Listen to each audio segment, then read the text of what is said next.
कोण देणार तुम्हाला भरपाई? म्हणजे सरकार मोदीला फोन लाव. नमस्कार मंडळी, नवीन ब्लॉगमध्ये तुम्हा सगळ्यांचं स्वागत. आत्ता ब्लॉगची सुरुवात जी नेहमी मी खरं तर खूप हसत करत असते ती या अशा दृश्याने करण्याचं कारण इतकंच की कोकणातले आपले व्हिडिओज तुम्हाला सगळ्यांना खूप आवडतात. मी जेव्हा कोकणातल्या देवघरातल्या आमच्या घराचे फोटोज, व्हिडिओज, शॉर्ट्स शेअर करत असते तेव्हा सगळे तुम्ही आनंदाने ते बघता, त्यावरती कमेंट करता, प्रेम दर्शवता आणि अर्थात ते सगळं मलाही खूप आवडतं. पण मला तुम्हाला या व्हिडिओच्या माध्यमातून कोकणात राहत असणाऱ्यांची, आनंदा पल्याडची व्यथासुद्धा दाखवायची. याचं कारण इतकंच की अनेकांना हल्ली तर सोशल मीडियावरती रील्स किंवा व्हिडिओजच्या माध्यमातून कोकण जास्त व्हायरल होऊ लागल्यानंतर अगदी माझ्यासहित सगळ्यांना कोकणातलं जीवन खूप आकर्षित करतं आणि हिरव्यागार सौंदर्याने नटलेलं, नारळी पोफळीच्या बागांनी सजलेलं, झरा, ओढे, धबधबे, पर्यासारख्या पाण्यांनी सतत आनंदाचा वाहता झरा म्हणून जगणारं कोकण हे आकर्षणाचा मुद्दा आहेच. पण इथे राहत असणारा प्रत्येक जण हा अशाच प्रकारची मेहनत करत असतो, आव्हानं पेलत असतो, हेही तुम्हाला मला यातून दाखवणं महत्त्वाचं वाटतं. ही घटना तेव्हाची आहे जेव्हा राखणीसाठी मी, माझे पप्पा, माझा भाऊ आम्ही गावाला गेलो होतो. त्यावेळेला कोकणात प्रचंड पाऊस होता. अर्थात पावसाचाच महिना असल्याने पावसाचं येणं हे काही अप्रूप नव्हतं आणि त्यानुसार सगळी तयारीसुद्धा आमच्या घरातल्यांनी केलेली होती. मागच्या पडवीमध्ये जाड प्लॅस्टिक्सची छपरं बांधलेली होती. अगदी घराच्या कौलांवर सुद्धा प्लॅस्टिक टाकलेलं होतं जेणेकरून पावसाचं पाणी आत येणार नाही. पण मी म्हटलं तसं पावसाचा जोर इतका होता, वारा इतका प्रचंड होता की पडवीतला कागद उडून गेला आणि अक्षरशः दार उघडं केल्यावरती लगेचच ते सगळं पाणी घरापर्यंत आलं. त्यानंतर हा जो तुम्ही व्हिडिओमध्ये बघताय तो आहे माझा काका. त्याचं नाव आहे प्रवीण शिंदे, त्याला आम्ही पव्या काका म्हणतो. पव्या काका हा या शिडीवरून अक्षरशः त्या एवढ्याशा चौकोनातून वर गेला होता. त्या कौलावरती जाऊन त्याने तो कागद सरळ केला आणि हे सगळं घडलं सकाळी 8च्या आत.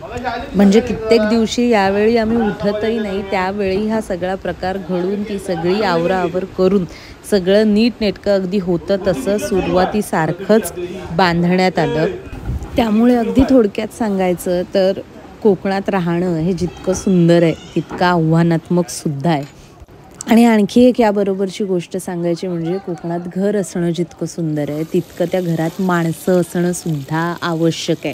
म्हणजे मुंबईतून चाकरमानी 4 दिवसांसाठी जातात ते सुट्टी तेव्हाच अनुभवू शकतात जेव्हा त्या घरामध्ये आधीपासून माणसं राहत असतील, त्या घराची निगा राखत असतील.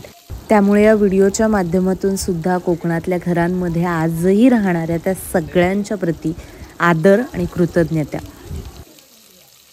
बरं, याच कोकणकरांचं आणखीन एक वैशिष्ट्य म्हणजे कुठलंही आव्हान आलं तरी त्या आव्हानाला सुद्धा चल मेल्या असं करून बाजूला करायचं आणि आपला दिवस एन्जॉय करायचा, हीच सगळ्यांची सवय. त्याच्यामुळे आम्ही सुद्धा सकाळी जो पडवीतला प्रकार झाला तो मागे सारून मग दिवस एन्जॉय करायला सुरुवात केली आणि त्याची सुरुवात झाली खऱ्या अर्थाने मिसळीवर ताव मारण्यासाठी. येस, तुम्हाला सगळ्यांना माहिती आहे मला जेवण बनवायला, खायला वगैरे प्रचंड आवडतं आणि गावी गेल्यावर जेव्हा केव्हा मला संधी मिळेल तेव्हा एखादा दुसरा तरी स्पेशल आयटम मी करून घरी सगळ्यांना खाऊ घालतेच. आणि त्यामुळे यंदाचा माझा बेत होता मिसळ करायची. खरं तर यावेळी वेगवेगळे पदार्थ करता आले, कारण कसं यावेळी फार बाकी कोणी नसल्याने मला चांगलीच सूट मिळाली होती. मला हवं ते मी करत होते आणि मुख्य म्हणजे सगळ्या आवडीने खातही होते. त्या दिवशी मी मिसळ बनवली, तुम्ही समोर बघू शकताय. कट वगैरे, तर्री वगैरे एकदम जबरदस्त लागत होती. असं मी नाही बरं, आमच्या घरातले सगळेजण म्हणाले होते. आता चूक माझी अशी झाली की मी त्या सगळ्यांची रिॲक्शन जी आहे ती कॅमेरामध्ये घेऊ शकले नाही, कारण आम्हाला त्याच्यानंतर लगेचच फिरायलासुद्धा निघायचं होतं.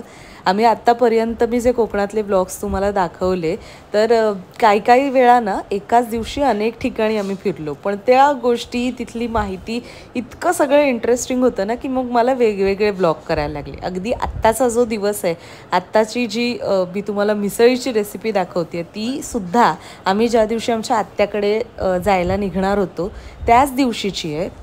आणि तो व्लॉग ऑलरेडी आपल्या चॅनलवरती अपलोड झालेला आहे. असा होता माझ्या मिसळचा फायनल लुक. समोर छान हिरवगार शेत, हा असा रिमझिम रिमझिम आणि मध्ये मध्ये मुसळधार बरसणारा पाऊस आणि मस्त झणझणीत तिखट असा ताव मारला. आणि त्याच्यानंतर आम्ही वळवणला जायला, आत्याकडे जायला निघालो.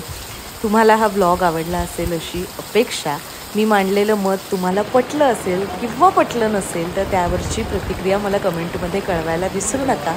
हा व्लॉग तुम्ही कोकणात राहणाऱ्या आपल्या कुटुंबाबरोबर, आपल्या मित्रमैत्रिणींबरोबर नक्की शेअर करा. आणि हो, असेच नवनवीन व्हिडिओ पाहण्यासाठी आपल्या या चॅनलला लवकरात लवकर सबस्क्राईब करा. लवकरच आपले 5000 सबस्क्रायबर्स होणार आहेत आणि त्यामध्ये तुम्हीसुद्धा एक भाग असावा तशी माझी इच्छा आहे. चला, बाय बाय.